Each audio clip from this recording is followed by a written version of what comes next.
Start right on time, I think. Welcome everyone, welcome to Champaca Bookstore. We're very happy to have Arun and Usha here today. Arun Thiruvengadam is a professor of law at the National Law School, Bangalore. He holds law degrees from the National Law School and the New York University School of Law. After enrolling as a practicing lawyer in 1995, he served as a law clerk to Chief Justice A.M. Ahmadi at the Supreme Court of India till March 1997. He practiced as a lawyer before the High Court of Delhi and the Supreme Court of India till 1999 before commencing graduate studies and pursuing an academic career. He teaches and researches primarily on the Indian constitutional and administrative law and comparative constitutional law. He is the author of the Constitution of India, Contextual Analysis, among other works. The book is available here for sale. You can buy it if you like. We're also very pleased to have Usha Ramanathan, who works on the jurisprudence of law, poverty, and rights. She researches rights and speaks on issues that include the nature of law, Bhopal gas disaster, mass displacement, eminent domain, manual scavenging, civil liberties, including of the death penalty, beggary, criminal law, custodial institutions, the environment, judicial process. She has been writing and debating issues of technology and the human conditions of freedom and liberty over the years. Welcome. I'll hand over the mic to them. This is in collaboration with NCBS Archives, and we're very thankful to them as well. Thanks, Radhika. Can you hear me in the back? Let me start with a few thank yous. Today's Constitution Day, and it's great to see a crowd here. When there are many competing attractions, there's Kambala and Palace Grounds, there's, as our friend Arvind told us, it's Pride Day today, so Pride is also happening, and there are a series of Constitution Day events happening around, so great to see so many people here. I want to thank Radhika and the excellent team at Champaca. I've been here only twice before, and this was a great way to come back and hopefully get here more often. Some of you are clearly seasoned customers here and readers here, so great to see so many people. I want to acknowledge Venkat, because already mentioned NCBS, and I think Venkat mentioned that getting people over to NCBS is so tough that doing something in the middle of the city is a better idea, and I think that's a great thing. Though I hope some of you get to NCBS talks as well, because the archives and the location is wonderful. Just a little bit about how we started talking about it. I think we've been talking about having a talk on the Constitution for some years now. I think I first attended a very nice event at Rangasthala, where I think Gautam Bhatia, whose book we will talk about a little bit today, along with Malvika Prasad, was having a dialogue in Rangasthala about Constitution and other things. And that was a public event, and I was very struck by how well it went and how many people were interested beyond just people who do constitutional law. And when we were talking about it, very excited to have Usha here, who is really someone who is both from a knowledge point of view, but also from the practice of constitutionalism, is really the one who should be leading the discussion. But we thought we'd find a way to start a conversation and hopefully have people also sort of join in. So I'll get to this quickly. So the first part, I think for about 10 or 15 minutes, I'll set up the dialogue, and then we haven't been able to script this, so this is completely unscripted. I have no idea what Usha is going to say, but knowing her, she will probably hold me to task for some things that I will say somewhat casually, and then we will hopefully... I'm not as bad as me. And hopefully through our dialogue, there will be an entry for other people also to come in. So, because this is a bookstore, and it's wonderful to hold a talk in a bookstore, I have a slide presentation where there are about 15 books, and they're just the covers of the books. And maybe we can talk about those books a little. I'll do that in the initial presentation, and maybe we'll come back to it, the books there. So just to indicate, and you'll see the books briefly, Radhika will help us going through those. But these are books written, published rather, between 2018 to this year, a couple of very recent books. They deal with constitutions, but not just about constitutions, right? And so a little bit about the title, Conflicts, Constitutions, and Chance. And the subtitle is really more important, Historical and Comparative Perspective. So, as Radhika mentioned, I'm an academic. I view the Constitution from primarily a scholarly lens. I was a practicing lawyer. I have activist friends. But to me, the Constitution is not an object of veneration. It's an object of fascination. But it's something to be studied and understood. Right? Those who revere or revile the Constitution are perfectly free to do so. I don't think I'm in either category. So what I want to do is really, a lot of these books are also academic books, and just we look at them and get a sense of that. I can tell you a little bit. Maybe in Q&A, some of you might want to refer a particular book, and we can go back to that book and what it says. But if you've seen the abstract of the talk, the first line, ours is an era of war, as some of you might have picked up. I was a bit puzzled by our Prime Minister's statement, and that statement was, ours is not an era of war, and he said it in the context of the Ukraine crisis. There's a lot of criticism about what India is doing during G20 and whether it is addressing that or not. So without going into that, I'm not a foreign policy scholar, but I just thought that was an odd thing to say, because ours is, incontrovertibly an era of war, right? And I'm not just talking about Israel, Palestine, or Ukraine. Since 2023, if you're looking at Africa, there have been 9 coups in Africa, some successful, some not so successful. And many of these are small countries. When I was in high school, I was a quizzer, and you were just trying to figure out where in the world Burkina Faso is, and what's its capital, and what's its currency. But if you look at those 9 countries, they're going through a very serious societal tumult. And if you were living in one of those countries, you certainly would not say ours is not a time of war. Right? So there is a period of war, and wars are officially declared wars, or they are external wars, or they are internal wars.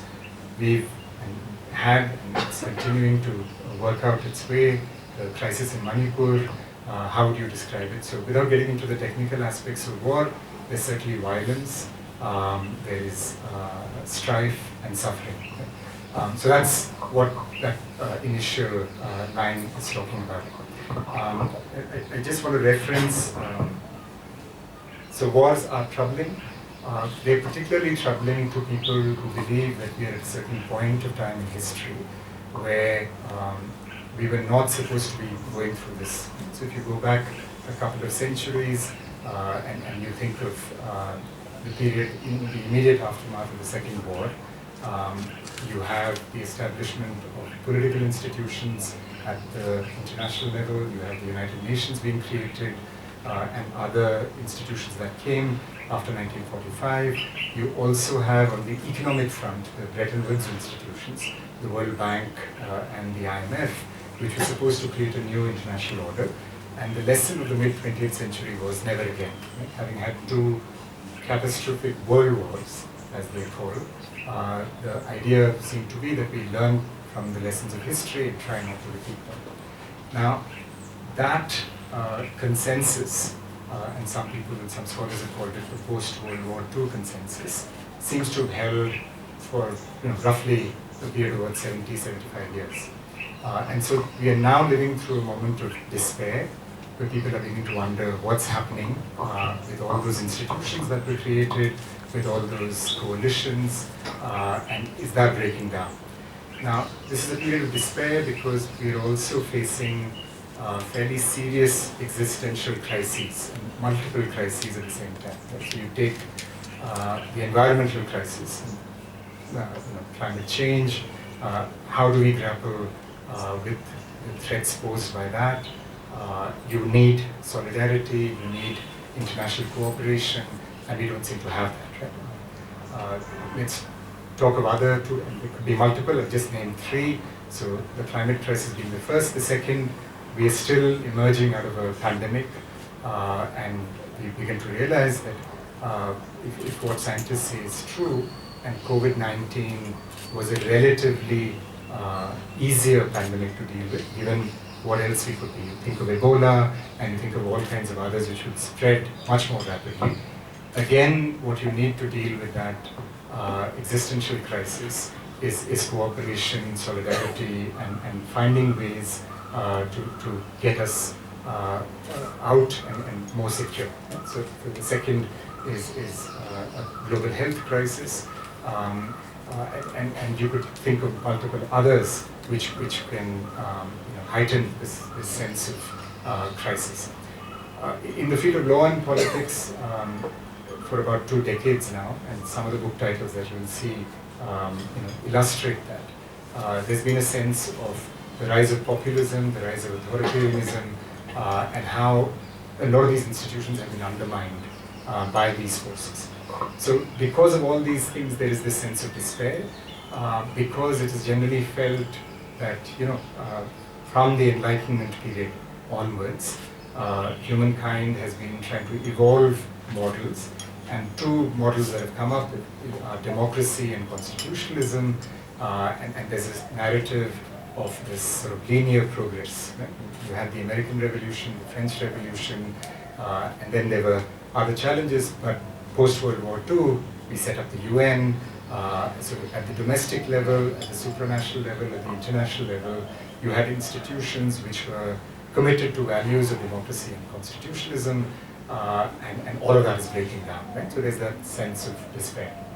What I want to do, and this is really work, what I'm presenting today is very much work in progress.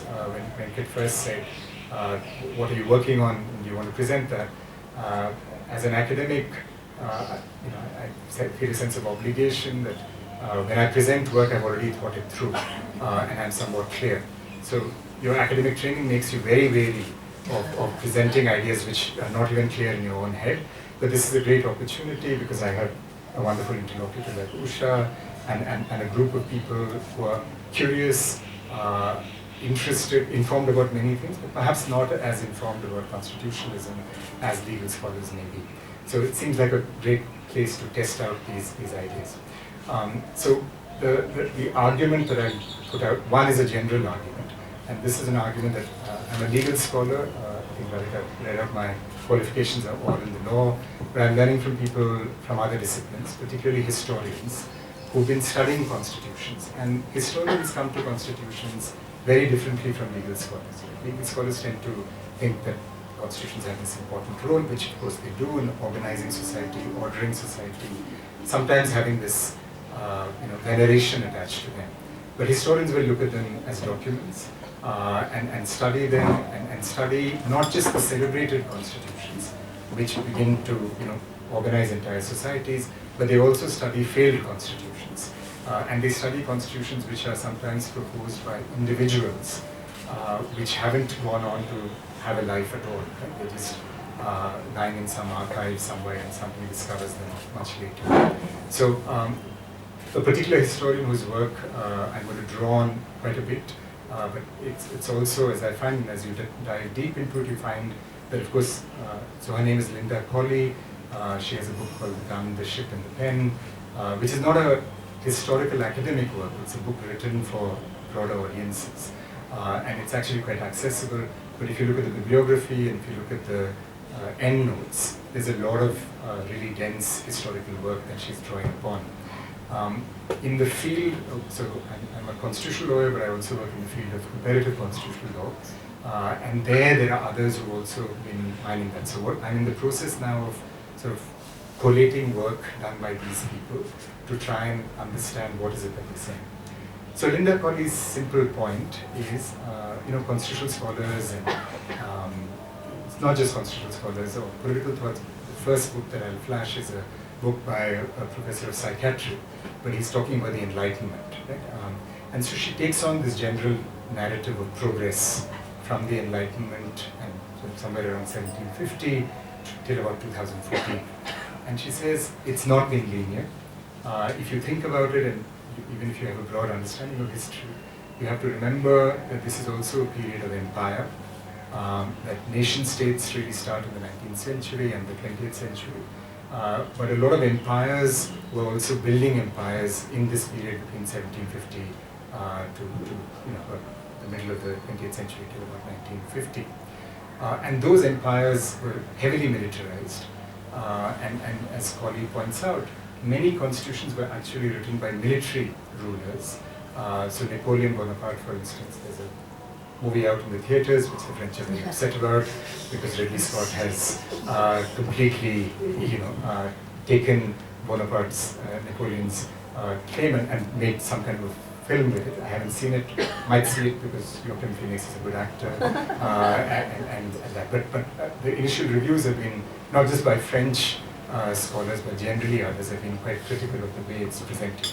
So I'm pretty confident that the constitution that Napoleon either authored or commissioned are probably not going to be mentioned in a Ridley Scott film, which is going to focus on war and violence, right? But Colley's point is that many military figures actually authored constitutions. And constitutions have a history of being used both for peaceful purposes but also for empire building processes. Right? And so she's trying to say, as a historian, don't attach too much normative value to it because there are problematic aspects of constitutions. At the end, I just read out a lovely passage that she writes, commending it to scholars, regular audiences and others on her view of constitutions. And I think that might be worth thinking about. So basically I'm taking Linda Colley's idea that think of constitutions more objectively, don't think of them that way. And then she says, so constitutions can be good or bad. They can cause great revolutions, but they can also cause great violence. And if you study them through that lens, you see a lot more about constitutions. Right? And you also look at failed and neglected constitutions. That's her broad sort of thesis. I'm going to take that and then come to the second part, and a lot of the books at the end are books about the Indian Constitution. And I won't talk so much about that right now because there's a lot we can talk about India and what it's experiencing and where it's going. But those books will give you a flavor of what that's about. So, do you want to join in? Yeah, I think she's done.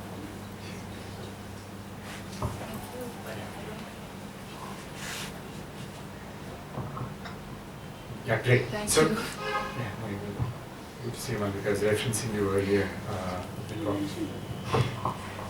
Yeah, so maybe we can just now, with Radhika's help, get to the books and then we look it up. So, I think I've laid out broadly, but perhaps I wasn't clear. These books will help us understand where this is coming from. So, it's just the cover and the year of publication, so we can keep track. So, this book is a book by Steven Pinker. Some of you are psychologists or social scientists, you may know of this book. So Pinker wrote this book in 2018. As it says, Enlightenment Now, the Case for Reason, Science, Humanism, and Progress. So Pinker essentially claims in this book that all of us living in the early part of the 21st century are unnecessarily getting depressed. Like all human beings, we think our era is the most dismal and depressing.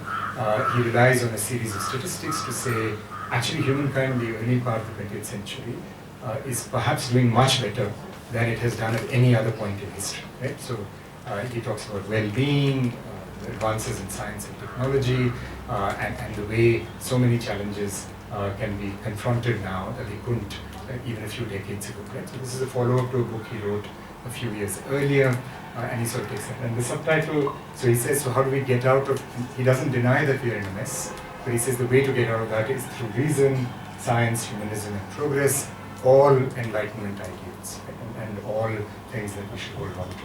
So this is the narrative that Colley takes on a little bit, and I was also sort of just referencing that at the beginning to say, this is a period of crisis and despair, but it's only if you think that we've been on a linear trajectory from the Enlightenment onward. So in some ways, Pinker is the foil for both Colley and what I'm trying to canvas here. Yeah? So that's the first. I've got 14 more books, so I should sort of start with. So this is a book by three scholars of Politics and Constitutional Law. So this is an academic book, OUP, published also the same year that Pinker publishes his book. Right? And they are calling it Constitutional Democracy in Crisis. There are the three scholars are editors. If you check the book, there are about 38 chapters. Many of them are country studies. There's a chapter by an Indian American called Champaca who writes about India. And if you go across the book, you really get quite worried because it sort of documents how systematically across continents, remember this is 2018, so Donald Trump is already in the US, Brexit has happened, I don't recall if Boris Johnson is still in power, possibly at that time. So whichever part of the world you're in, it's a period of crisis. Right? So and this book sort of confirms that thesis that constitutionalism is in crisis, populism and authoritarianism are everywhere. Yeah, we can. So the next book, this is fairly recent. The author is Gideon Rachman. He's a journalist with the Financial Times.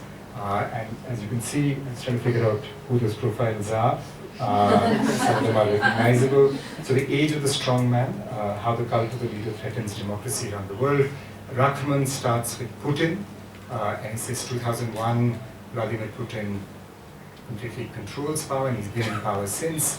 And then he goes through, and again, this is across the world, so some familiar figures, Erdogan in Turkey, Narendra Modi in India, Xi Jinping in China, but also other figures in Latin America and other places. So if you were to look just this past week, we were talking about Javier Milei in Argentina. Hindu has a profile of him. It seems really scary, and seems to exemplify all the things that Rachman is talking about. Or you take the Netherlands, a country that would generally be seen as representing the great Scandinavian model, but Wilders is now getting more and more popularity. It's scary in that way. I'll just add, what happens is we tend to focus on the negative stories, and I think there's a lot of people, psychologists tell us, journalists tell us why bad news sells more. We don't focus on more positive stories. So actually last month, Poland had a very surprising election. Not many people are focusing on it, but I think particularly in India we need to focus on that. Because in Poland you had a right-wing government called, interestingly, the Law and Justice Party.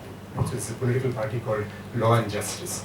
The Polish name is PiS, PIS, and I think that I got the Polish pronunciation right. So this is Kaczynski, who's been in power since 2015, so that's 8 years. And frankly, nobody expected Poland to turn the other way. So along with Hungary, Poland and Hungary are the two authoritarian states in Europe. They've been moving down this right-wing path. And this election was quite surprising because there's a coalition of parties which came together, and the youth vote mattered a lot. And it's still not clear, and Poland is certainly not out of the woods because they have a president who was sympathetic to peace, and he's already put up a candidate from the party which was in power. And so PiS, it's out of the 460 members in the Polish parliament, PiS won 197. So it was the single largest party. But since it won't get the majority of 230, the coalition right now will, it looks like, come to power. It's still quite open. But Poland, in that sense, is a positive story. It somewhat defies this other trend going the other way. Right? So something to think about. We'll go further. So this is two constitutional scholars, again, with that focus on populism, power to the people, constitutionalism in the age of populism. Again, 2021. This is the narrative very much, which is normal. Yeah, you can go ahead. This I thought was quite nice. So Sadurski, Wojciech Sadurski is a Polish scholar, a constitutional scholar. His previous book was called Poland's Constitutional Breakdown. And I'm sure Professor Sadurski, who's based in Sydney, must be thrilled with the Polish election. But he came out with this book called A Pandemic of Populists, which I thought was both alliterative and very creative. And again, there's a chapter on Narendra Modi in this book as well. And again, it's both a diagnostic book, but also thinking about what can we do to emerge out of this. And this is the other book by a German scholar. Sorry, it's not very clear. It's called Comparative Constitutional Studies. The subtitle is actually very interesting. It says Between Magic and Deceit. And Frankenberg's argument is constitutions are often magical things. It's interesting, I think in the Constituent Assembly, while moving the objective resolution, Nehru has some wonderful words, and then he says that words connote magic. I'm paraphrasing, but he also invokes the idea of magic when you're building constitutions. And that's what Frankenberg is also doing. But he says between magic and deceit, because constitutions are very often used for deceitful purposes. Right? So you think of Erdogan, you think of Putin, all of them have made constitutional amendments. Viktor Orban in Hungary, I just mentioned Peace and Kaczynski, they've completely changed the Polish constitution to enable a lot of the changes that they want to see. So Frankenberg and Colley. The next book is Linda Colley's book, which I mentioned, where she's challenging this generally rosy, positive account of constitutions, but she's not unsympathetic. And I'll read out at the end what she says about it as a historian. And I think some people have picked it up. I'm surprised that more people in politics and constitutions haven't picked it up. Part of the reason maybe it came during the pandemic. There's a symposium about it, but I really think she is setting a call for research for people, both for scholars and for regular people to think about the future of these things. Yeah. Okay, so we're more than halfway through. And this is very interesting. So here's a British scholar who held a chair on constitutional law at the London School of Economics, who seems to go further and says we should be against constitutions. Right? So if constitution is in crisis, and people within the church, as it were, are opposing it, you realize that there must be some kind of a crisis that we need to think about. But the title is a bit misleading. Martin Lachlan eventually says that he is for constitutionalism, but for particular types of constitutionalism. And he says some types of constitutionalism have not served us well. He particularly is very irritated with judges who take over constitutions. And that's a familiar critique, whether in the US or in India, where we have constitutional systems where judges play an extraordinarily large role. Right? And he's critiquing that. Okay, very quickly now, let's just go to the Indian context. As I said, I'm assuming Usha will also want to explore that, and several of you will have that. So this is the part which I won't go on very much, but these titles also tells us how Indian constitutionalism is now viewed through different lenses over a period of time. So this book, which came out a decade ago, the three scholars, you can't read them, but there's a Brazilian, South African, and an Indian scholar. The Indian scholar is Professor Bakshi, and the title of the book is Transformative Constitutions. Right? It focuses on courts and the apex courts in both in India, South Africa, and Brazil. Lachlan would say these are very active courts, and that may be part of the problem, but this book is celebrating the role of those courts and how they've upheld constitutionalism in these three post-colonial global south countries. 2013, we fast forward to 2018, this is Gautam Bhatia. This is a book which is also sold very well, it's in the popular imagination.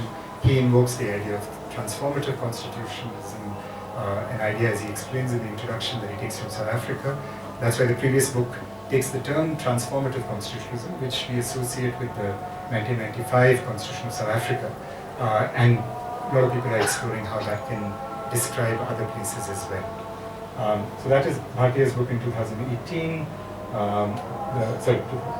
Maybe 19, yeah. And the next one, this is 2020. This is Yogendra Yadav, the Indian political scientist.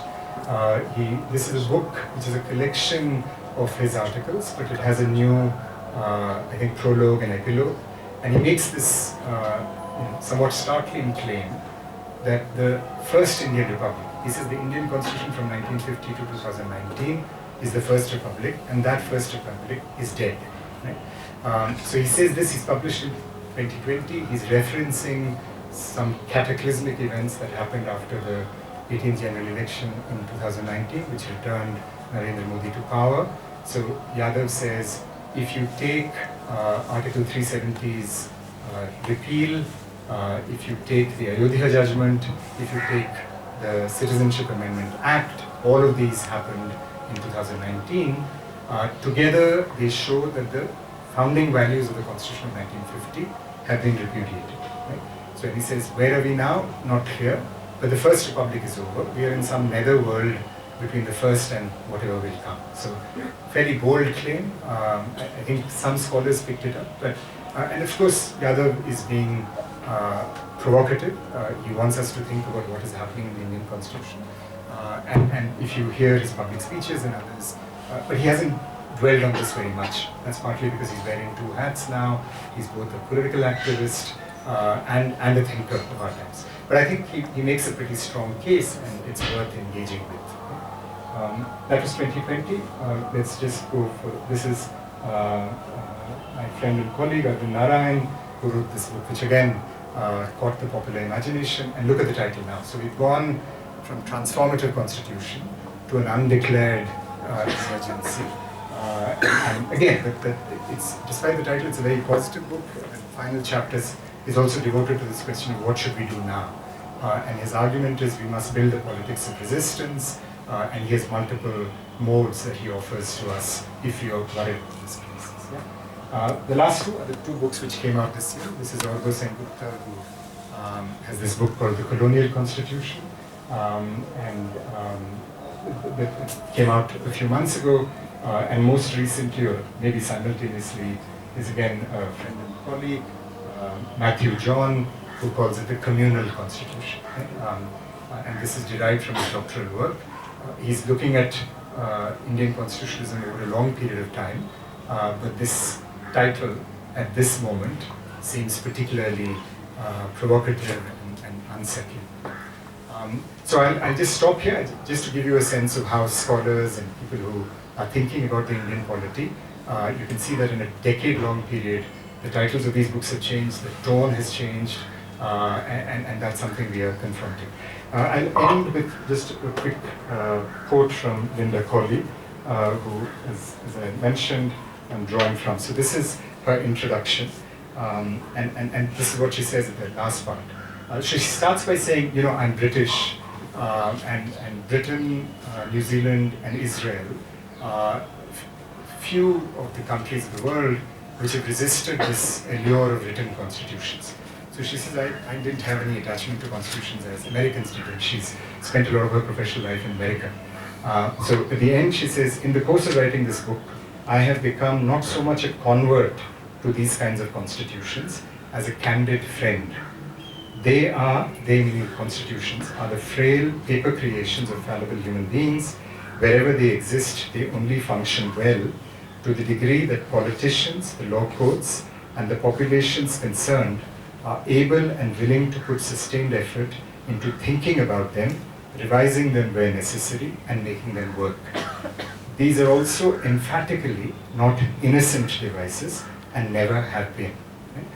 She has other things to say, but that's, I think, a reminder that constitutions also have deeply problematic aspects to them.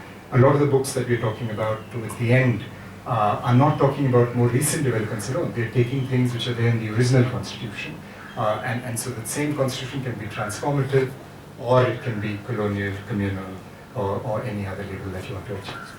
Yeah, I'll stop here. I think I may have gone on for a bit too long, but hopefully that sets us up for a dialogue and a collective conversation. Yeah, thanks.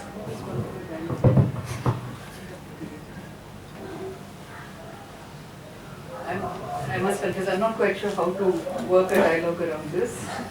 It's because Arun is the scholar, so he's read all these books. He's working on them. I might have read about 1/5 of these books. So I'm not going to pretend to be any of those things. I'm not a scholar. I haven't read most of this. I've read reviews of some of the books. I've seen maybe the Brazil book, other than the Indian books, which I am familiar with. Just a couple of those, and I've read Mark Tushnet otherwise. So it's not like I know all that he's said. So we are hopefully on the same page. All of us are equally struggling to grapple with what you've given us. But I think it is worthwhile to figure out, to think about whether we need to be despairing about constitutions, whether we need to valorize it, whether we need to trash it, And I'm hearing a lot of that. I mean, there is a certain kind of scholarship in debate where there are efforts to show how the Indian constitution, for instance, and I'll focus on that, but the other constitutions I leave to you to do. But the Indian constitution was made at a time when, say, the Congress party was trying to create something that would suit it, and therefore the constitution is in a certain way. And that there are deep flaws in the constitutions which, actually renders it not so good. That judges, and this I would agree with, that judges have distorted the constitution in many senses, but they've also protected it at times when we needed it, like the Keshwananda Bharati decision. I don't know where we would have been if that hadn't happened. And I don't know what we would have done without a constitution if we had not had an emergency capable of being declared, a 42nd amendment that was capable of being made, and a 44th amendment that was also capable of being made. So I think there are all kinds of, no constitution works itself out. And the danger in any polity is a passive population. So far we've seen that, when at one point somebody was saying democracy is dead in India because the government is not doing certain kinds of things, I think my response to that at that time was that it's not really about what the government does. The government is not going to be sitting and saying, oh, let all people speak, let's have it. No government does that. They may let us speak, but we have to tell them that they are not letting us. We speak. So long as people are speaking, whatever the consequences, and so long as different ways of thinking about things in the world around us continues, I don't think any constitution is dead. I looked at the Linda book, and I just felt that that there is a kind of parallel in a completely different context, which is James Scott, when he wrote The Art of Not Being Governed. It's a book that's fascinated me for a while now because it's a very interesting book here. The sociologists here will know. I mean, I just read it like I would read fiction. So it's not like I have a great scholarly appreciation of what's been said there, but what he says is fascinating because he says, and when I think about it, it's after, it's when decolonization starts that the whole world, this is not what he's saying, this is what I'm taking from it. When decolonization starts and, different, and, okay, to pause there, I haven't fully understood, I understand we talk a lot about post-colonialism, but this time in a meeting that we had in Glasgow, we also realized that we talk too little about post-imperialism. We just have very little understanding of why all these countries were let go at a certain time. And what was it about the Second World War that, or whatever else, what were the conversations they had when they said, okay, we have to let go? Because bit by bit, at least formally, countries were being let go by, those who had been colonizers before. But it's also the time that we have boundaries being drawn, borders being drawn, where all of the landmass, and actually also part of the seas, gets carved out, and therefore anyone in the territory belongs to that state whether you want it or not. And when James Scott is writing in Art of Not Being Governed, I read him as saying that, when there would be invaders, when there would be rulers, they didn't really, it was the plains that basically got covered. It's that was conquered, that was kept. And those who didn't want to belong with the state had a place where they kept moving up. So when we talk about people living in the hills and the mountains, you can think about them to see if they are people who did not want the state, who are moving away from the state. After this creation of territorial states, it changes. Because whether you are, whether you are on the mountain, and one of the most fascinating things for me as a lawyer is that in constitutions that are made, the state has the power to make law. And the state can make law which will apply to everyone in the territory of the state, even if it doesn't know who the people are in that state, and even if it doesn't know if they exist. You forget about what they are and what they do with it. Even if as a state, the state doesn't know that a certain community exists or a certain place is inhabited, the law applies to them. And that's a very strange concept in my head, and that's something that the Constitution also allows to happen. So that, James Scott actually gives you another way of thinking about, and he says that after 1945, what he writes is not relevant, but actually now you find when you see Manipur, and you see Meghalaya, and you see, them reaching out to what is happening in Burma, you know that they are talking about people who they identify with. So he says that people of the same altitude have a way of being similar in many ways. And this could be because, possibly one of the reasons could be because they were all moving away from the state. It didn't mean they had nothing to do with the state. But it could mean, they might come down to do some trading, whatever, but there was a very clear moving away from the state as the state. So the thing about the Constitution I find fascinating is that it accepts the idea of territory, and in fact it makes the idea of territory so strong. The second thing that's that I find fascinating is that during those years when the Constitution was being made, there were many states, including India, which was going through acts of self-determination. But once the Constitution is framed, once the territories have been divided up, then any act of self-determination is an act of insurrection. It's not an act of agency or of autonomy, it's an act of insurrection. So what does that mean? How can we just lose overnight a right that the persons making the Constitution were claiming for themselves? How could then it just vanish after that? The third thing that I find fascinating, which is actually a far cry from Matthew Jones' work, is that he seems to focus. I mean, he just showed me the book. I've had discussions with him over the years, so I'm depending much more on those discussions while he was doing his PhD. But the idea that Hindu and Muslim are the communal categories, and that's how India is looked at. Actually, the Constitution doesn't look at people only like that. In fact, one of the things that's very interesting about the Indian Constitution is that it recognizes so many identities.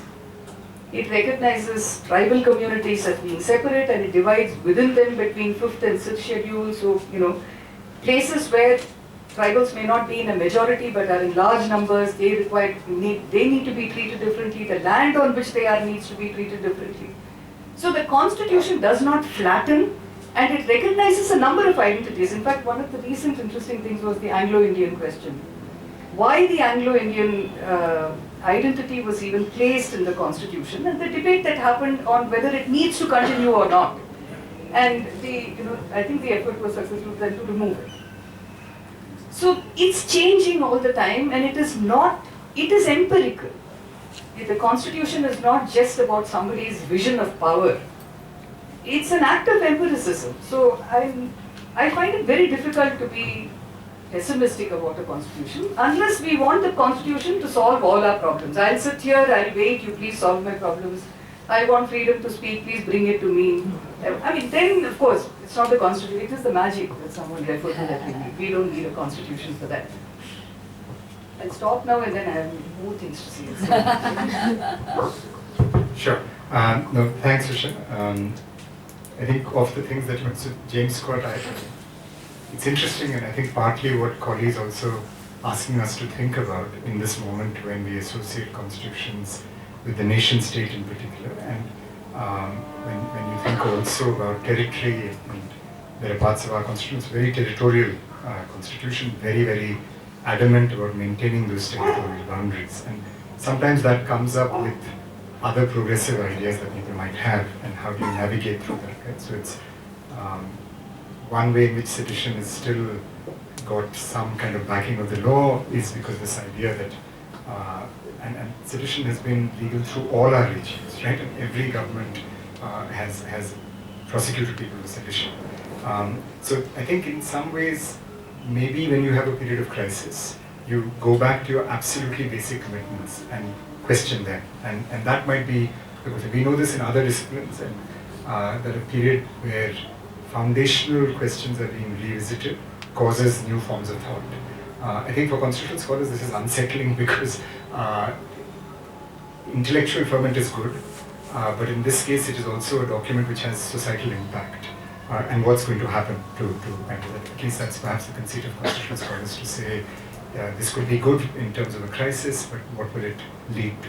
But I think your identification of territory, and I think James Scott's work, I haven't read that book, but there's another book he's got called Seeing Like the State, which is quite fascinating. Again, he's trying to say, how does the state see us individuals?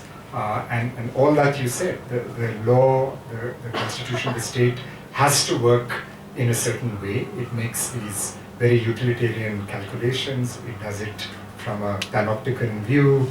It cannot afford to really recognize individuality in that very granular way. It has to do these large-scale operations, and that's problematic.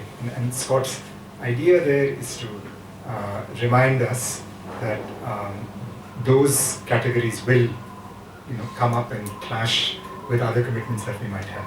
And I think that's always been, the Constitution of India has, of course, always been attacked from the beginning, from different sections of society. People on the left were not happy, people on the right were not happy. And as many, it's almost become a, cliche to say that a constitution is a site of contestation. So that's probably always been there. But I think what may be different about our current moment is everything seems up for contestation. So what does the constitution stand for? Can we agree on basic values in the preamble that people still agree, whether in government or out of government? So I think I take your point that one shouldn't despair too much, but because you seem to have both at a societal level and at a governmental level, there seems to be a lack of consensus. Right? So we know this because you're going to be talking about technology and polarization. It's not just about law and politics. It seems to be doing this about every aspect of human identity. And we're all sort of questioning fundamentals, not just in the legal and political sense, but even identity and what does it mean to have that seems to be under challenge. Right? So maybe what we're talking about here is one facet of it, and that's why the attempt to link it to other crises that we are facing is perhaps one way to think about that question.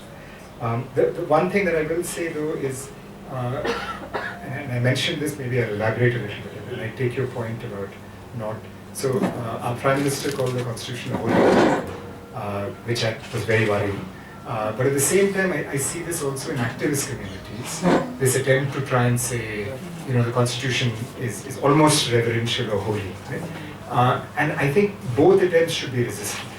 Right? Because, as you correctly said, constitutions do things and they change, sometimes in response to what people believe, or sometimes because you have a powerful set of actors who can change it and set certain values. Right? But I think that point is a little critical. Maybe it's easy for me to say it sitting in the ivory tower of academia where I don't have to mobilize it, but I fully recognize that, and Colley does say that constitutions need to be worked out. So I think she's in full agreement with your first point, that you need to work those out. And social activists, civil society members obviously do that also strategically. And they're fully aware that this constitution, which they are trying to get people to have commitments to, also has problematic aspects. But I do want to, watching the CAA protests was, for all those of us, assuming all of us were, unless you're not physically present in India, it was quite remarkable, right? So in Bangalore, you could go to town hall, you could go to different communities, Shivaji Nagar. I was in Pune for a conference, and they told us to go to Mominpura, which is the Muslim-dominant area, and it was remarkable to see people coming in. And for a person who teaches the Constitution and the preamble, to see people chanting it outside was, heady, and made you think that what you do has some purpose and value. But even there was a slightly worrying aspect of it, in terms of this near religious fervor to the Constitution. Right? And we know that historically that too can be mobilized by people for all kinds of ends. Right? And Viktor Orban in Hungary is an example of that. And I do want to say, I hope if you take nothing else from this conversation, the one thing that you should, and as Usha is also indicating, reading, I think Scott is talking about people in mountains in Southeast Asia. That's the focus. Hindu Kush as well. Yeah. So I think Seeing Like a State also goes towards that. Right? So mountain people around.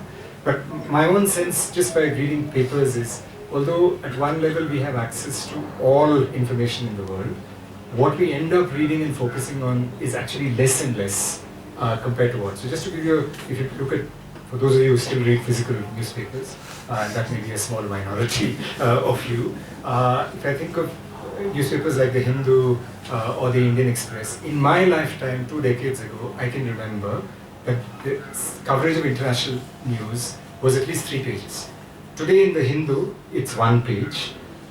In other papers, I don't know how much time India devotes to international news. It devotes, most media devote it to sensational items. Right? So if there's a piece which says who's Javier Milei, the Hindu, to its credit, has a small column on who he is and what he has said. So there's some attempt at covering it. And I think that's worrying. I think in a strange way where we are more global than perhaps ever before because we can be, access to technology, we actually know very little apart from just headline news. And I think what people like Collie are trying to tell us to do, or Scott for that matter, is to be interested in not just the human condition, but in the ways in which humans organize themselves and work their societies and other structures around. So I think that plea for comparativism, so in my field we'll call it comparative knowledge, comparative law, but that doesn't extend just to the field of politics or constitution. It can extend to any field. Right? That's perhaps something I need. Maybe we open it up. One quick one. Because you spoke about the activists and their reverence. I actually didn't see reverence there. I thought it was an appropriation. It was standing there and saying that this is ours, you may have forgotten it, we are reminding you. But more than that, if you take, there are 3 points at least in time which I can think of where the Constitution kind of gets a life that is beyond the text. And one was during the emergency. So the second, in my thing anyway, was when they said privacy is not a fundamental right. Then suddenly the Constitution became something else, and they have many things read into it.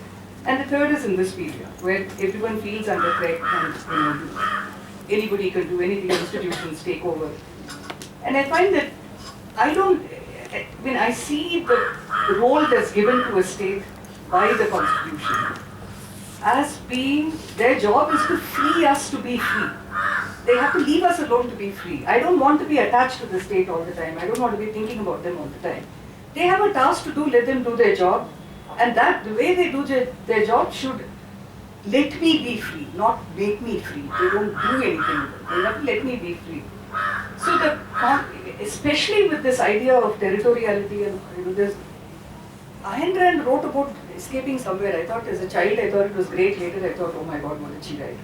But more and more I think I'm thinking, you haven't even left a space for any of us.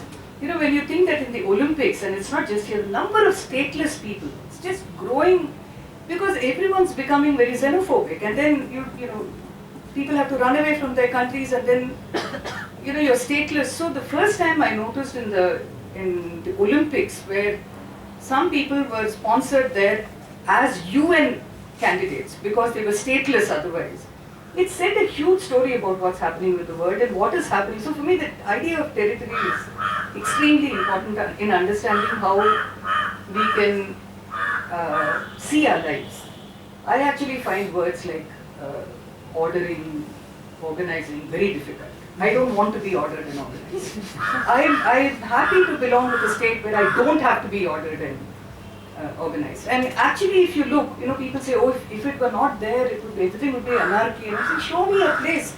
We are a population of 1.4 billion this year. Where is the anarchy?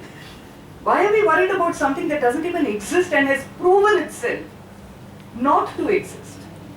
So there is a way we all learn to live with each other, and that is getting broken down now in ways which have nothing to do with anarchy. So I just think that there are many ways of thinking about the Constitution. That I completely agree with you. But it's not about the Constitution guaranteeing us anything. It's the Constitution speaking in a certain voice, and we keep working with it.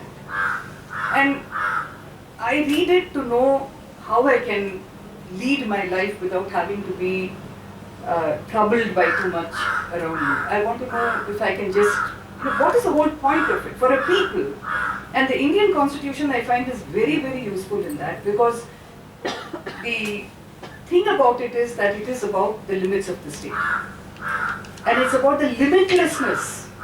Except, I mean, obviously when I say limitless, there are limits even in that, where you say there can be certain invasions into our rights to the extent that it is necessary for the rest of the people, for different kinds of people. If Dalits need to, if we need a guarantee that we don't go around calling them names, I think it's all right to have a law that says calling Dalit names is not all right. So there are limits of those kinds, but many of them for me have to be horizontal. They can't be national security. There is no nation without the people the way it is constituted now. But they treat it like there is no nation without territory. And that's the battle that I see happening all the time. The battle is over, I'll be free to live my life. But that's what you keep aspiring for. So each of these 3 points in time, and I really don't think that we can judge a constitution by the collapse of constitutionalism. If it collapses, if there is power, if there is absolute power, then no constitution, no law, no nothing will work. We have to then be confronting that power. We are not going to confront it because the state makes the law, and I mean that takes me to another question that Malvika and some of the others of us have been discussing about what this idea of law itself is. Because in our constitution, we went back a little bit and we said, when Gandhi went to South Africa, and then he came back, and then he went there as a lawyer, and he came back as a person disenchanted with the idea of law. So he never engaged in any lawmaking or constitution making. He just didn't get into it at all, because for him you needed to do something else. The moment you say law and you say especially law, but even, I mean, he didn't get involved even in the constitution making at that time, but especially law. The moment you say law, it is about somebody having authority over somebody else to decide what is right. There's a beautiful book that's just come out called Blood in the Machine. It's about the Industrial Revolution. It's about the first, when the first power looms started coming in, and the idea of Ludd, who apparently is a mythical character. Perhaps he never existed, but a very interesting character. And when you see that, the book is so clear on who makes law, what they make the law about, who holds power over the military, where they will send them. There were more people sent to put down the weavers than was sent to confront Napoleon. So that tells us a lot, no? So you can't look at that. So I think interrogating the idea of law is important. But looking at a constitution when the constitution is not even being dealt with. I mean, you can live in a constitutional regime where absolute power doesn't exist. But if absolute power exists, why will they worry themselves with the constitution? And it's not being done through the constitution. It's being done by putting the constitution aside. So I just think that, and my work, I mean, when I think about working on the constitution now, I'm constantly working for a time when the constitution becomes relevant again, because I know what I want changed in it, I know what I want in it. That's the work. No? It can't be working on the constitution thinking, oh my God, look at the collapse. So it's just a slightly different perspective. I did say slightly. We can open it up and have others also come. So maybe we could just ask you to introduce yourself, your name and please. My name is Shrikant, and there's one aspect about the constitution which I wanted some thoughts on. And I think the setting is really fine when you're discussing all this politics and power, which I'm guessing is the central theme. Now, if I find one institution which really has way too much power and is most unaccounted is the political party. And why do I say this? I mean, I find that political parties are most powerful and least accounted. And I explain this in the context that the Constitution did not have the word political party till the 52nd Amendment. And only in 1985 it was brought in to bring in the anti-defection law. Now, anti-defection law itself is going to get debated by the Constitution bench next year, and in the context whether is it really democratic. Now, in this all setup, and many people have written that, you know, when you have these anti-defection, you rather have just 3 people sitting in the parliament instead of having all of them.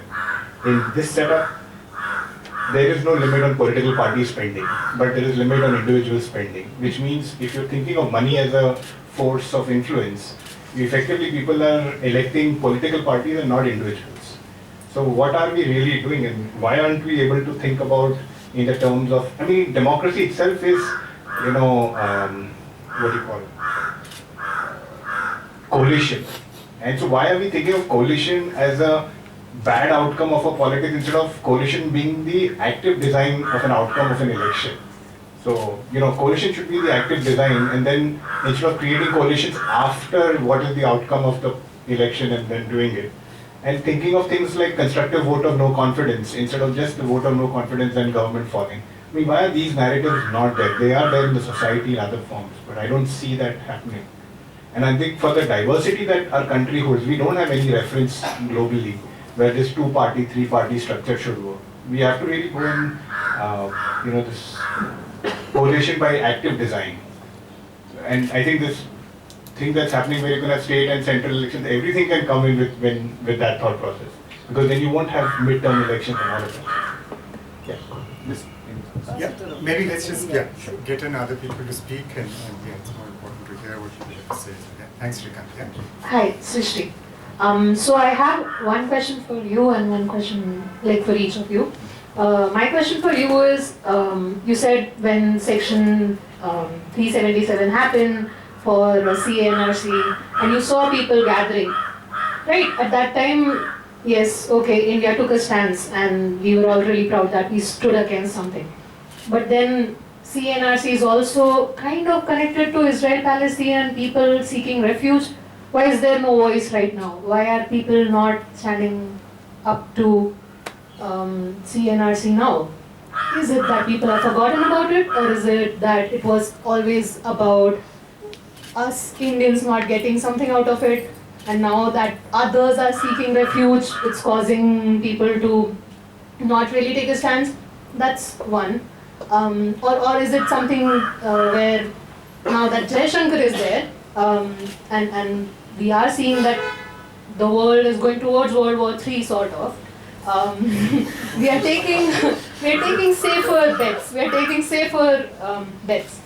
My question for you is that you said that our constitution is very thorough. It has given representation to everything, correct? It has given representation to Anglo-Indians, tribal, etc., etc. Then why rush making the partition?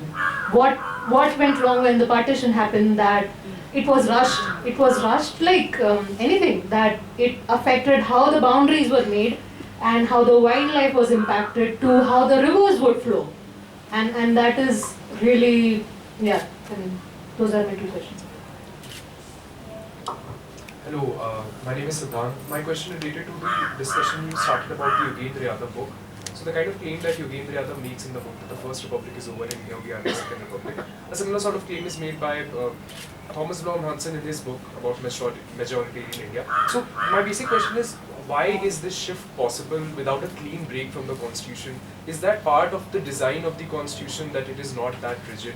And if it is, then is that a bug? Is that a feature? How do you, in your study of the constitutions of India and also of the world, see it? Is that something that we needed, that should not be that rigid, that you could take away you could go in different directions without breaking from the constitution? Is that something that is desirable?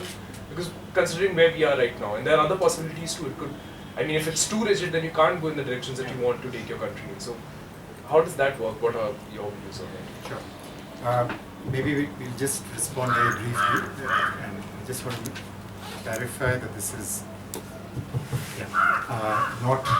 this is a dialogue, a conversation, not necessarily, and I don't have answers to some of the profound questions you're raising.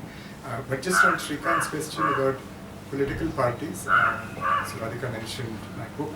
I did, one of the things I was writing about and thinking is, why did the framers not regulate political parties?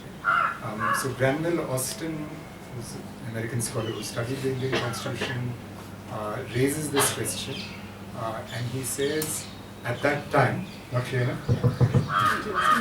Okay. So Austin says that, it's a bit puzzling that you're designing a constitution in the middle of the 20th century, and as you said, by then there are other constitutions which regulate parties, which think much more carefully about elections and how do you deal with that.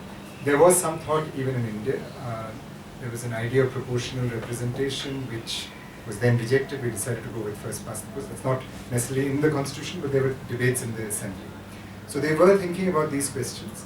But Austin says at that time in the 1950s, and this is what I think Usha started with, there was this sense that the Congress party is going to be the party in power for the foreseeable future. So South Africa is now at that point where, 3 decades on, there is a real possibility that in the next election, the African National Congress will not win as it has. So I think in 1947-50 there was that. And Austin says that's probably why they thought we don't need to regulate it, there'll be other ways to regulate it. There's always this question about what all should a constitution be going into.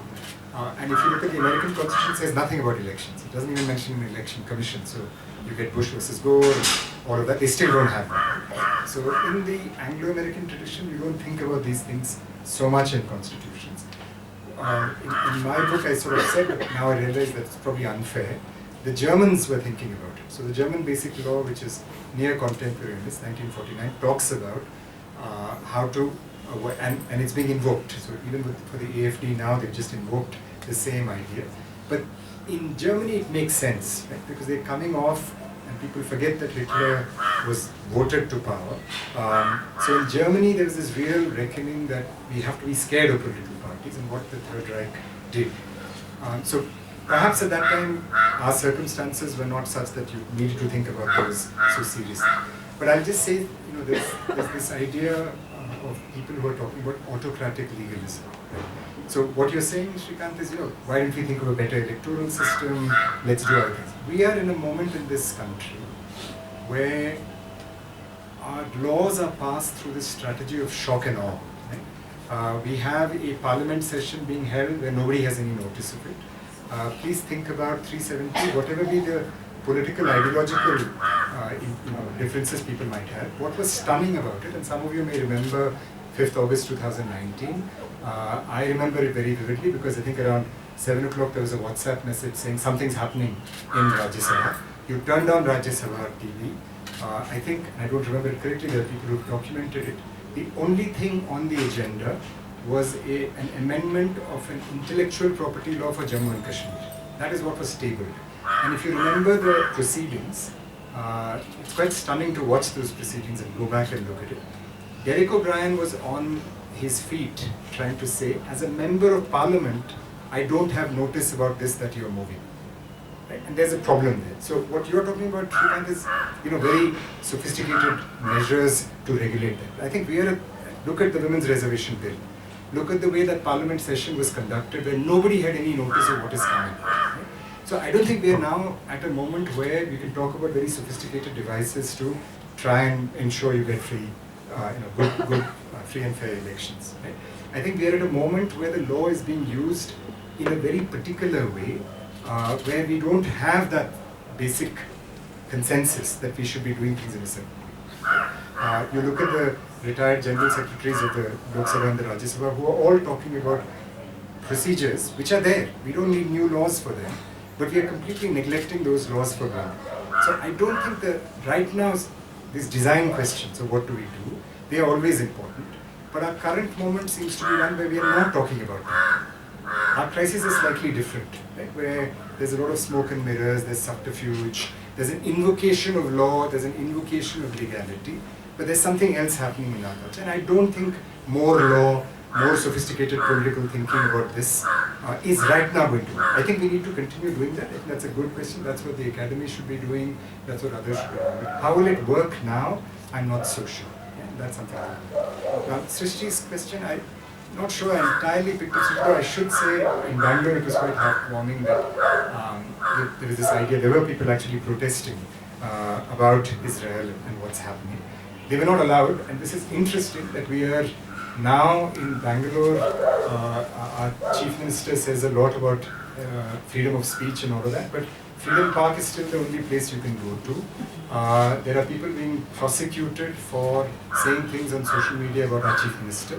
And it makes me think if our chief minister is for the constitution and, lakhs of taxpayer money is being spent, including in today's papers where the chief minister and the deputy chief minister are extolling Constitution Day, I think we need to hold them to account and say, how are you enforcing it? Where can people protest?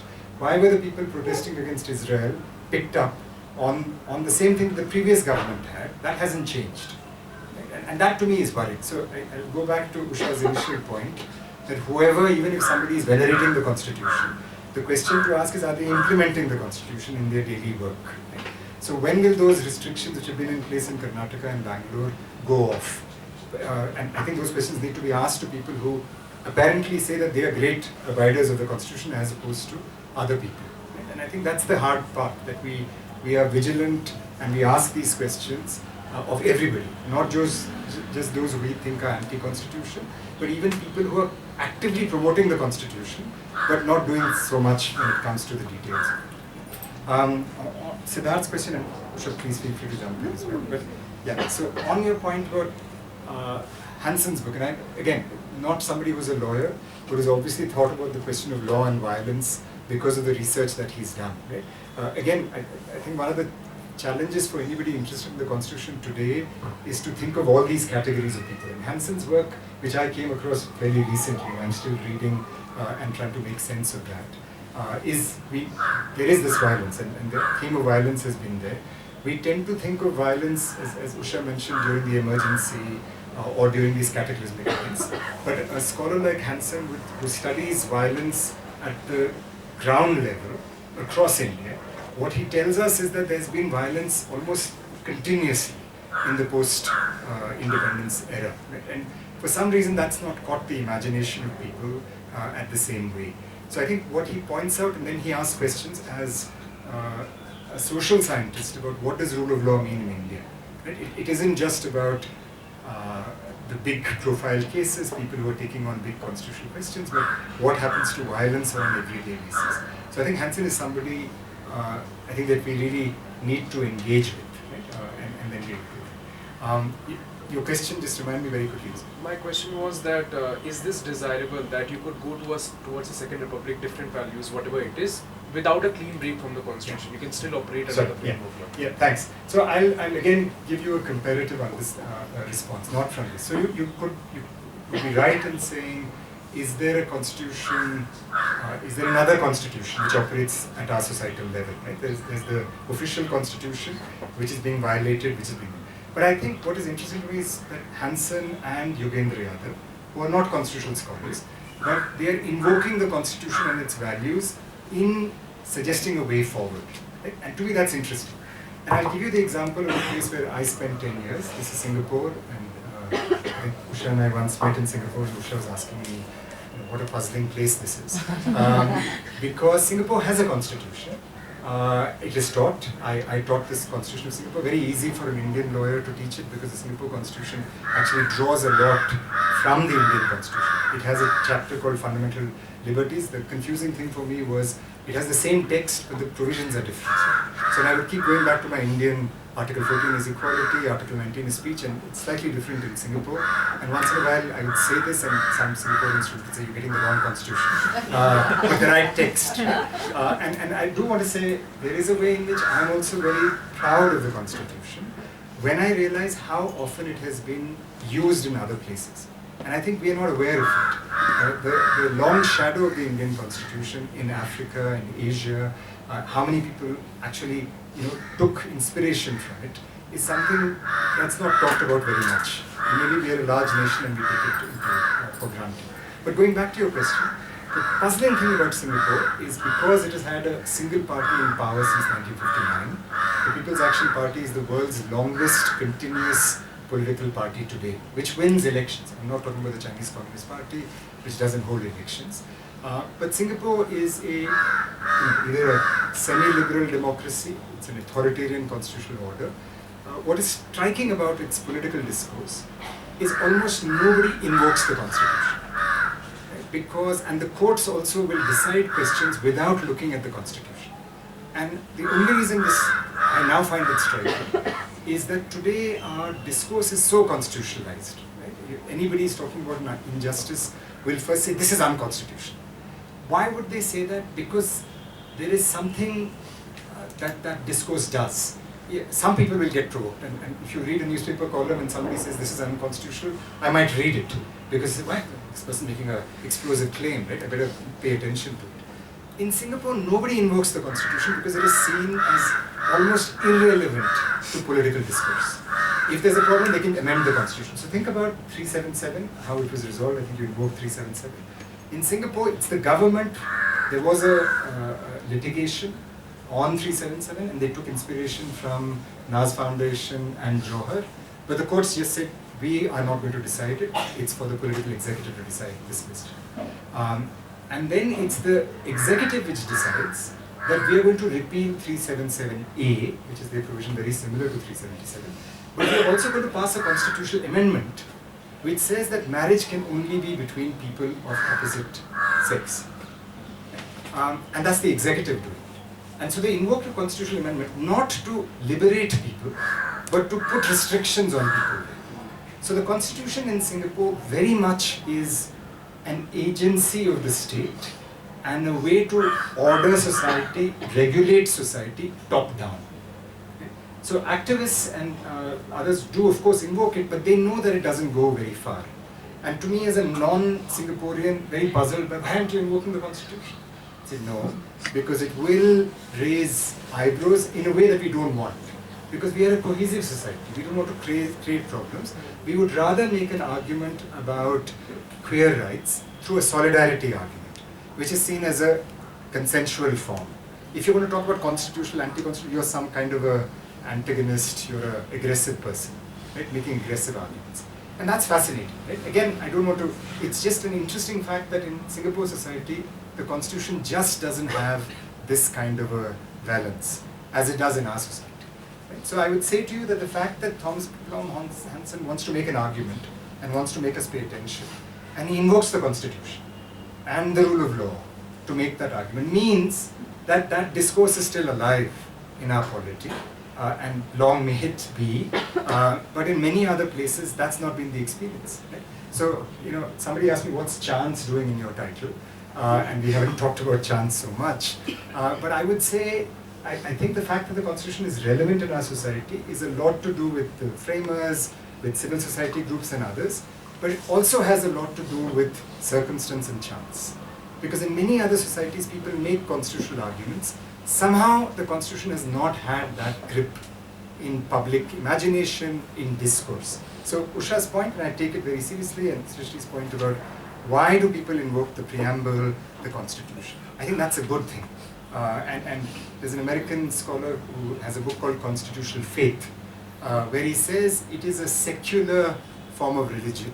And the religion in our society today can be polarizing, it can also be affirming. I don't want to discount that because we are a deeply religious society and maybe that's something we need to acknowledge. But there could be a secular form of faith that could also allow us to come together across the differences that we have. And I think that's a powerful thing to have. Sorry, too long-winded, I should probably keep it short. So just a quick word if I, do you want to say it? Just quick, I'm not very quick. Yeah, first I just had to say no form of faith. Because faith asks you a question. I mean, you do it in religion, okay, you've developed whatever, through centuries you do it. But if you bring it into a constitutional polity and say all of us have different faiths, we have different ways, and then we have now have one more on something that's clearly man-made and may not even be very wise, I don't know. I would be really very, very wary about using language like that. But your question on partition, I think the popular thing to say, to slam Nehru, to slam whoever was there at that time and say these people just wanted a government and they wanted power and they wanted it immediately. I am very wary about accepting things like that. I don't think people who struggled for as long as they did, who went to prison as many times as they did, who kept a community of people working together.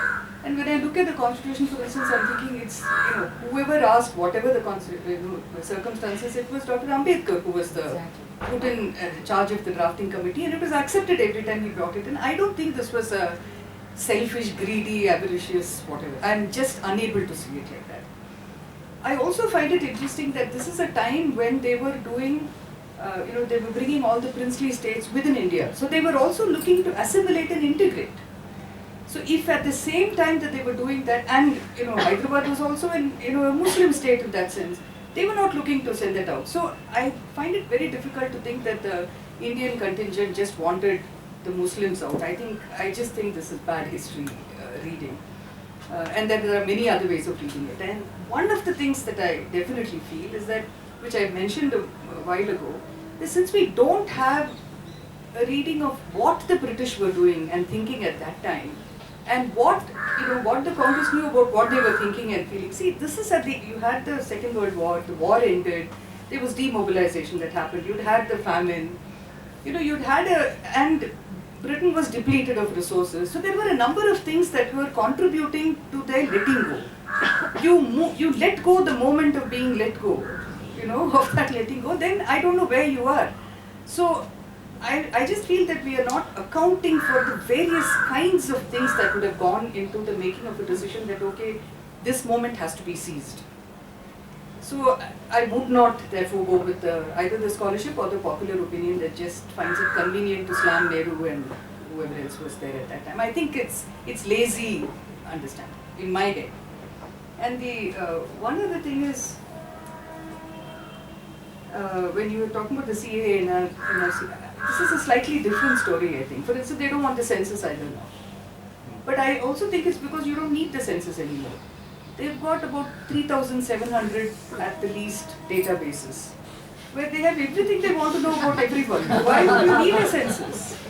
And a census has a Census Act which says that, in section 15, it says you can't reveal anything that is in the census, not even to a court of law when a case comes before them. Why would they want something like that when you can reveal everything you want, use anything you want from all the other databases?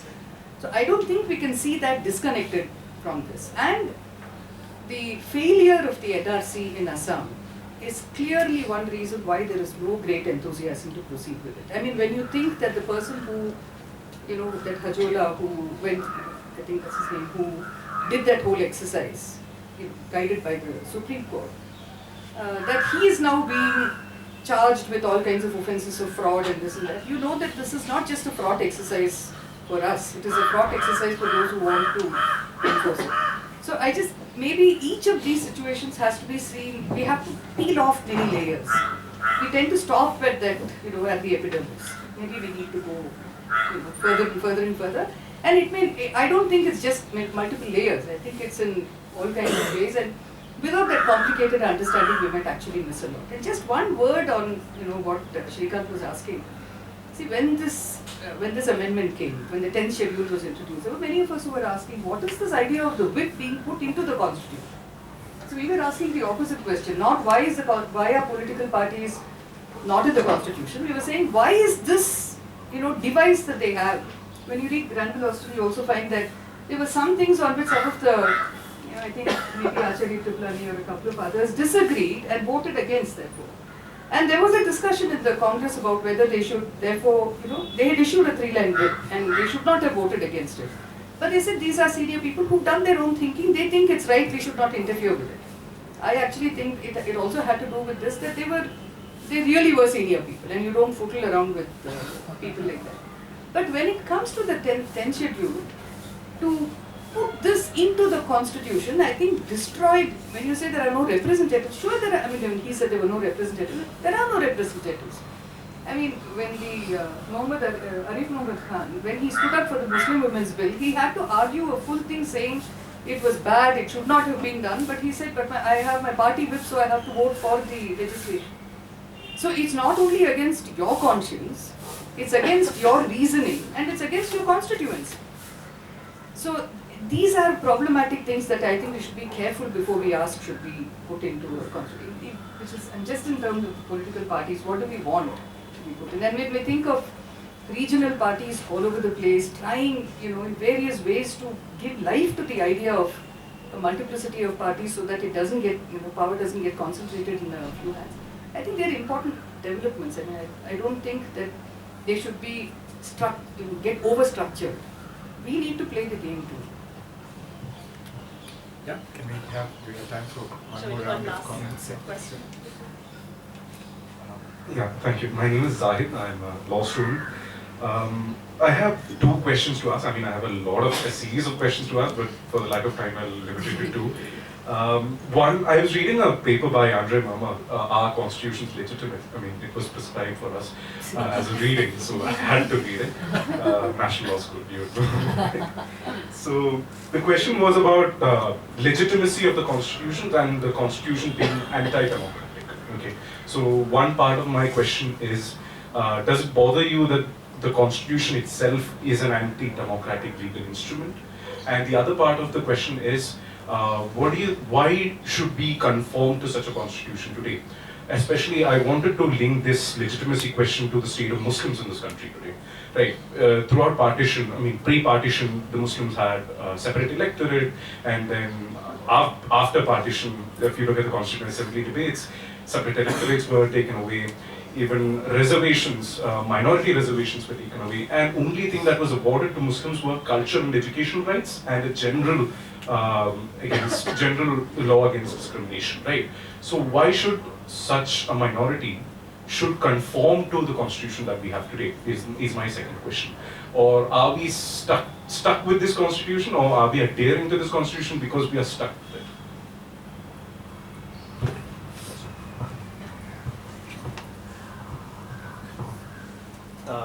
My name is Vishwas, and I'm a student of the law.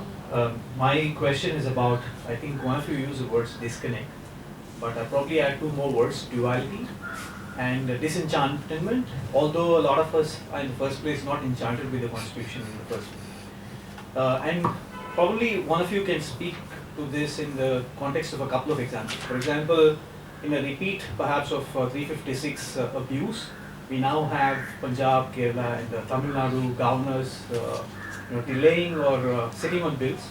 And on the other hand, you have systematic efforts of reducing the impact or destroying the elements of the constitution in terms of the federal structure.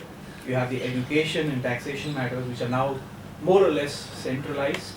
You also have delays in matters such as the electoral bonds, 370 itself, and appointment of judges in as many as high courts as well as supreme courts, and also a lack of a mechanism in the constitution perhaps to settle matters of the constitution itself, so constitutional courts. So perhaps you can speak to each of these in your own words. Someone in the back as well.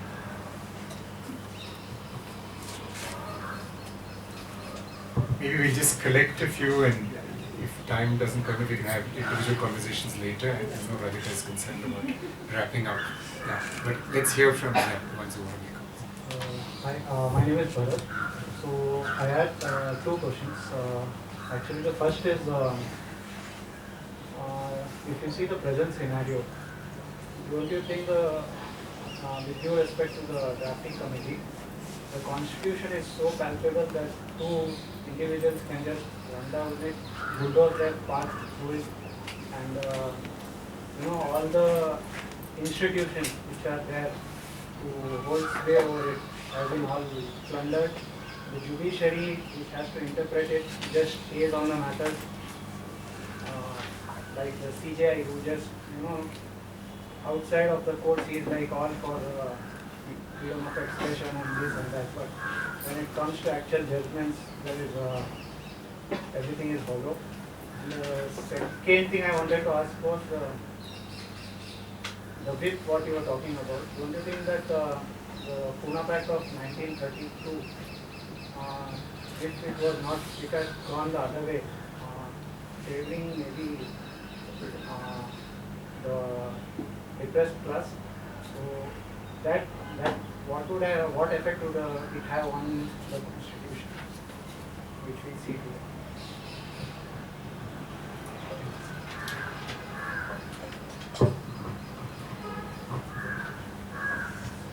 Hi everyone.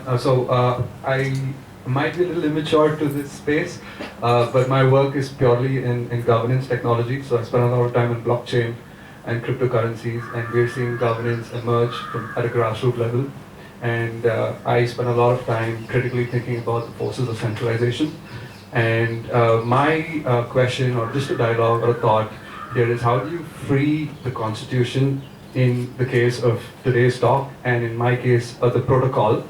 how do you free it from the forces of capital? And I'm not sure how many of y'all have looked into cryptocurrencies, but there are grave forces of centralization. And now I'm just like, so there is a space where a lot of thought is going into how people who have contributed to the work of an ecosystem, like people who actually contributed labor to India, they accrue the power and to govern the institution rather than just spending money on campaigning and electoral campaigns and stuff. So back to the question, how do you free the constitution from forces of capital? So your name, Arun. Do you want to go first? Yeah, just a few things. I'm not quite sure where I am. Sahid started.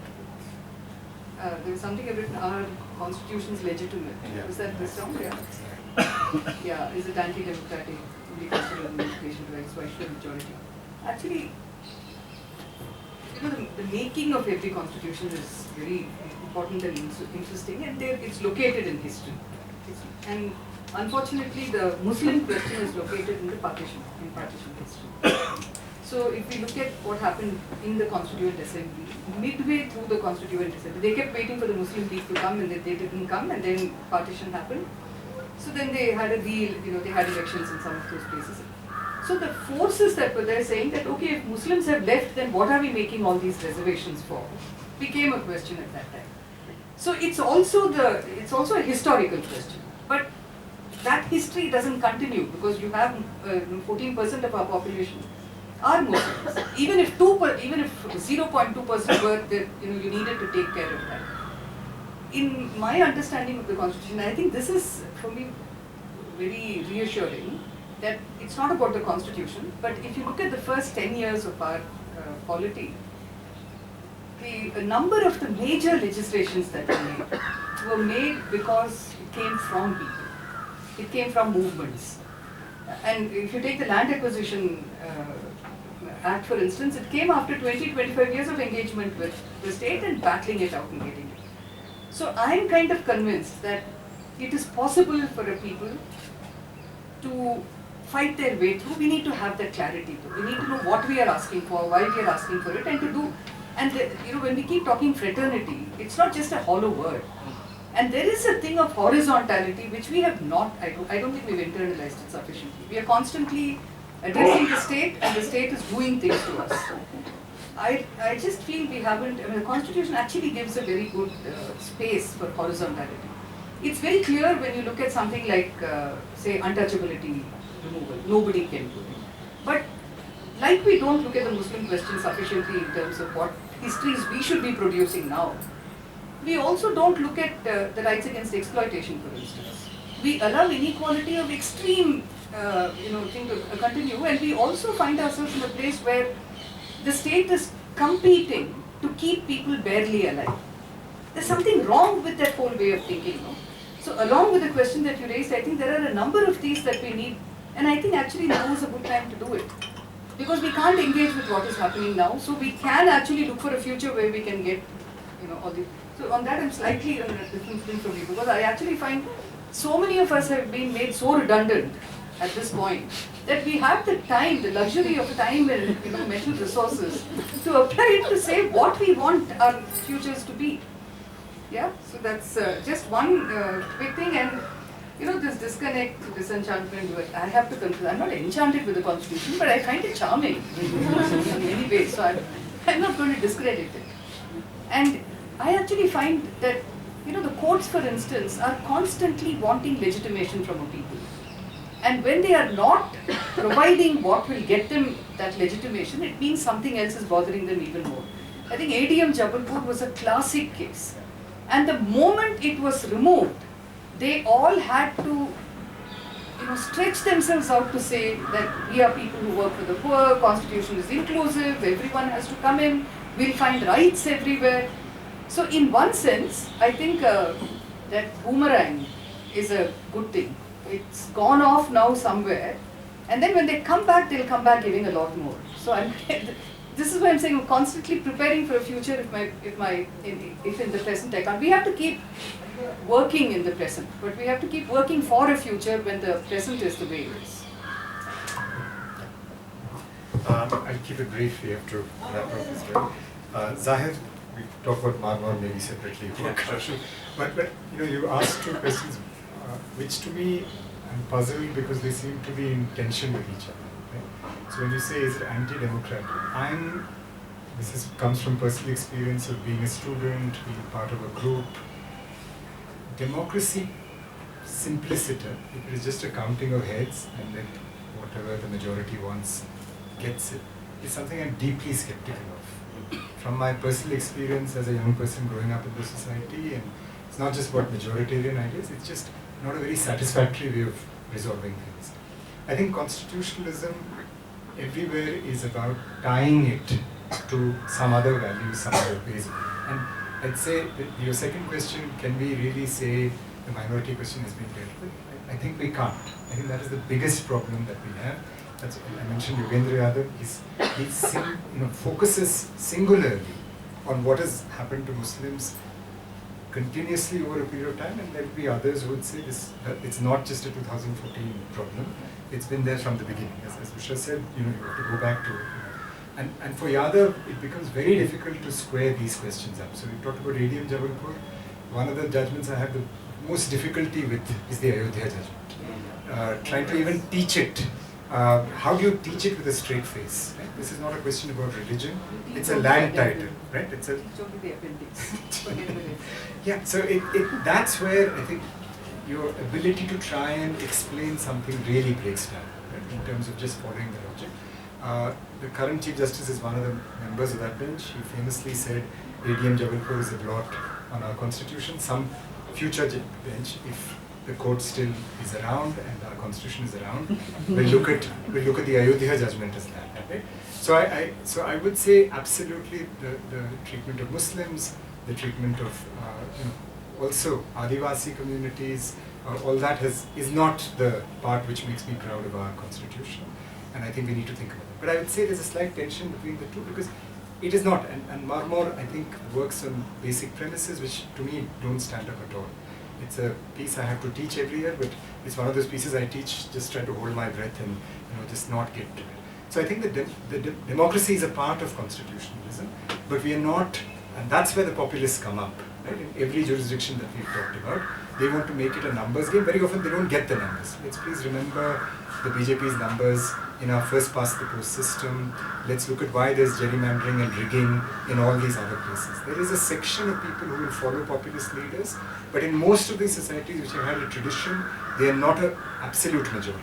Right? And that's, so I think democracy is important, but I think democracy, constitutions reign in democracy with other values. And I think the second part of your question is something that if our constitutional tradition has to endure, has to really grapple with. How is it going to deal with minority questions, Muslims with Adivasis with other minorities as it goes forward? And I think that's goes, and there I would agree with Mahmood, that affects the legitimacy of our constitution far more than the democracy question itself, for which we have varied understandings, and Shrikant's question about can you change political electoral systems to try and do that, I think you can. Vishwas, I think not very much to say. You and I think Bharat also was critical of the courts. I can see why. As you can see, we are also sometimes very critical of things.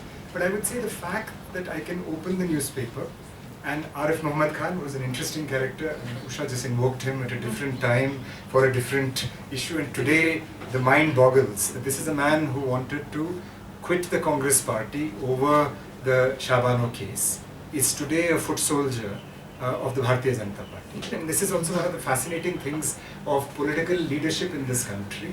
And you look at, for me the last 10 years is fascinating to see people who stood for certain things, how they've catapulted and are doing all kinds of gymnastics. And these are many characters in public life. Probably if we start now naming people, we'll be here for the next hour, trying to reconcile their earlier positions with what they do when they're in government or they're taking supportive positions. Right? But I think Colley would say that's the thing about constitutions. They are ultimately human creations. And if they survive or not depends on human beings who are governed by them, who have the power to change them. So I think that's what I meant by saying we're in a very interesting moment, at least in my lifetime. These kind of contradictions have never come to the fore in the way they seem to on a daily basis now.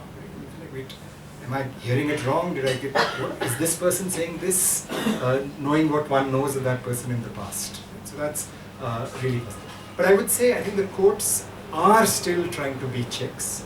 I think they've been trying, and as Usha said, during the emergency, sometimes that facade fell, and you couldn't keep that up. But they were trying. And I would say, so I mentioned Gautam Bhatia's book.